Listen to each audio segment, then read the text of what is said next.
আসসালামু আলাইকুম। প্রথমে ২ টা পেঁয়াজ আর ১ টা শুকনা মরিচ কুচি করে নিয়ে এটাকে আমি সরিষার তেলে ভেজে নিচ্ছি। তারপরে এটা লাল, লাল ভাজা হয়ে গেলে এখানে আমি মুড়ি অ্যাড করে দেব।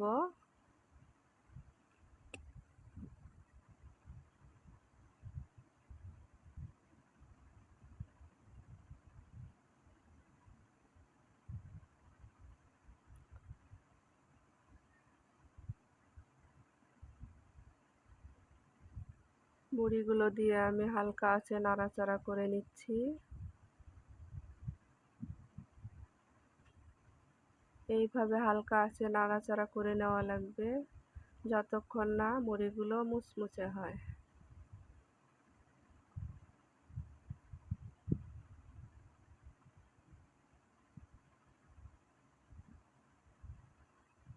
হালকা আঁচে এইভাবে আস্তে আস্তে নাড়াচাড়া করে নিলে এক পর্যায়ে মুড়িগুলো অনেক মুচমুচে হবে।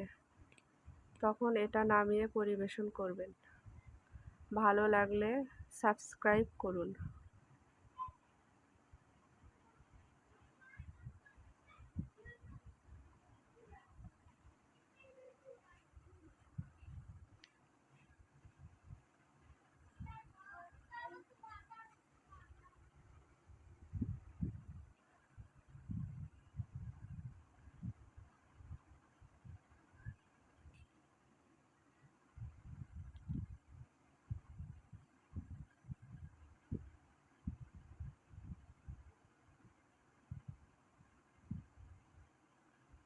মুড়িগুলো আমার ভাজা হয়ে গেছে। আল্লাহ হাফেজ।